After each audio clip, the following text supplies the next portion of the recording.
पता नहीं क्या हुआ, रात भर मुझे घबराहट रही, अजीब सी कोई बेचैनी, जैसे बार बार मुझे ख्याल आ रहा था कि मुर्तसिम ठीक नहीं है। भाभी खामखा वहम कर रही, सब ठीक है। माँ बेगम, मुर्तसिम। क्या हो? मुर्तसिम को रात से उल्टियां लगी हुई हैं, मेरा ख्याल उनको एलर्जी हो गई है। इतनी ज्यादा तबीयत खराब नहीं थी, मैंने खुद दवा दी थी रात को उसे। सबको पता है कि मछली नहीं खा सकता, उसको एलर्जी है, मगर तुम्हारी बेटी मीरब ने उसे खिला के छोड़ी और तुम अपनी बेटी पर पर्दे डाल रहे हो। आई नो तुम्हारी तबीयत ठीक नहीं है, तुम्हें कुछ खाने का दिल नहीं चाह रहा होगा, इसीलिए तुम्हारा ये फेवरेट नाश्ता बनाया, चीज omelette mushroom with sausages with fruits. तो क्या ये अजाला है? अजाला? भाई कल जो गलती तुमने की है उस बात का? जी नहीं, ये अजाला बिल्कुल भी नहीं है, समझे? तो फिर मेरी पसंद का ये नाश्ता क्यों? किसी खुशफहमी में मत रहना, मैंने नहीं बनाया, काम वाली ने बनाया।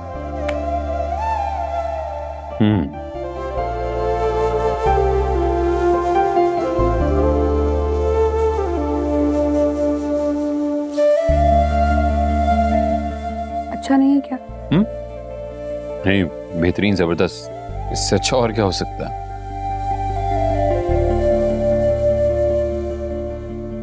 मैं सोच रहा था कि कल नुकसान हो गया तुम्हारा यार।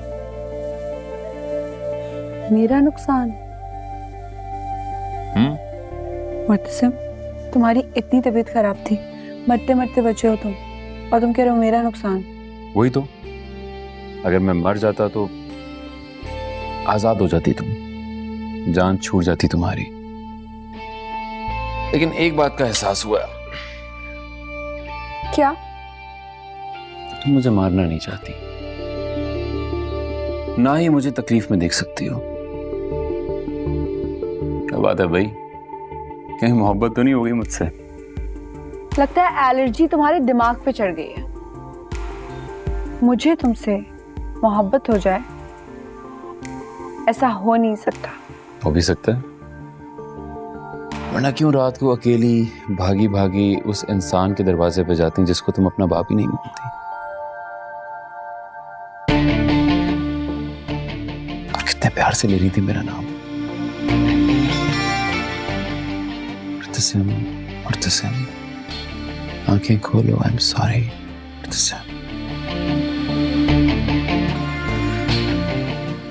बेहोशी में सुन रहे थे? Seriously Murtasim, you are right actually, मैंने अपना नुकसान किया है।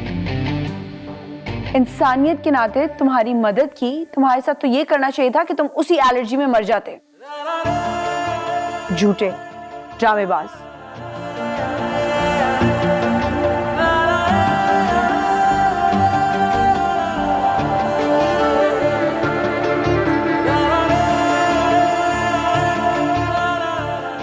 कुछ कहना है क्या? कुछ नहीं। तुम क्या मेरे बेटी की जान लेकर अपनी जान छुड़ाना चाहती हो? क्या हुआ तुम्हें मुर्तसिम? तुम ठीक तो हो ना बेटा? बिल्कुल ठीक हूँ माँ, कुछ नहीं हुआ मुझे। मछली ना खाते तो इतनी बुरी हालत नहीं होती तुम्हारी। तुम्हें कुछ हो जाता तो मैं तो जीते जी मर जाती। क्या हुआ है मीरब, क्यों किया तुमने ऐसा? इसमें मीरब की कोई गलती नहीं है, उसको नहीं पता था। मैं तुम्हें बता रही हूँ, उसने जानबूझकर ऐसे किया है। मीरब, तुम क्यों अपने शौहर की जान लेने पे तुली हुई हो, और क्यों हमें जलील करने के नए नए तरीके ढूंढती हो? क्योंकि ये यहाँ से भागना चाहती है, और रुकावट मेरा बेटा है इसके रास्ते में। कुछ नहीं हुआ मुझे, आपके सामने खड़ा हूं, जिंदा सलामत ठीक ठाक। एक छोटी सी बात का इतना बड़ा इशू क्यों बना रहे हैं आप लोग? क्योंकि मछली तुमने मीरब के इंसिस्ट करने पे खाई थी, ना मछली बनती ना तुम्हारी तबीयत। नहीं, अपनी मर्जी का मालिक हूं मैं, अपनी मर्जी से मछली खाई थी मैंने। अगर ऐसी चीज बनती ना तो क्यों खाते तुम? अगर कोई चीज मुझे सूट नहीं करती तो उसका ये मतलब नहीं कि बाकी घर वालों के लिए वो हराम हो जाएगी। हया, माँ, मीरब अपनी मर्जी से इस घर में नहीं आई, लेकिन अपनी मर्जी से वो इस घर में रह सकती है और ये हक उसे मैं देता हूँ।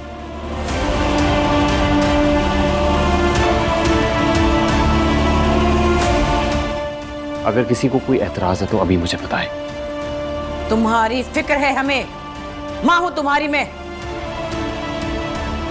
माँ, मैं बस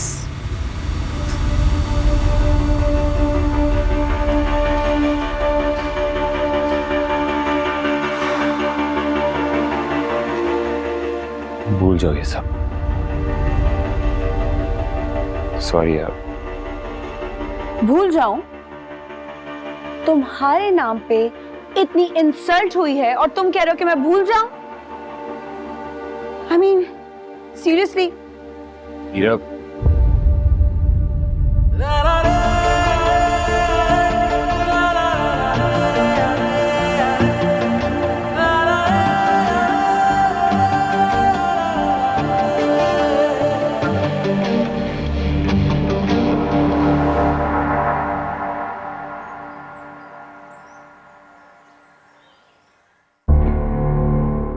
माँ बेगम, कैसा लगा आपको क्या चोरू का गुलाम?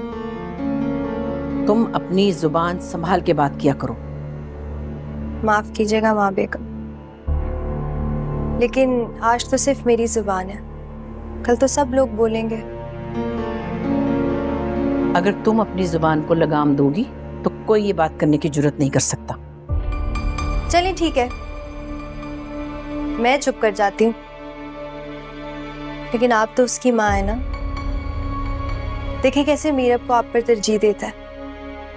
वो उसकी बीवी है।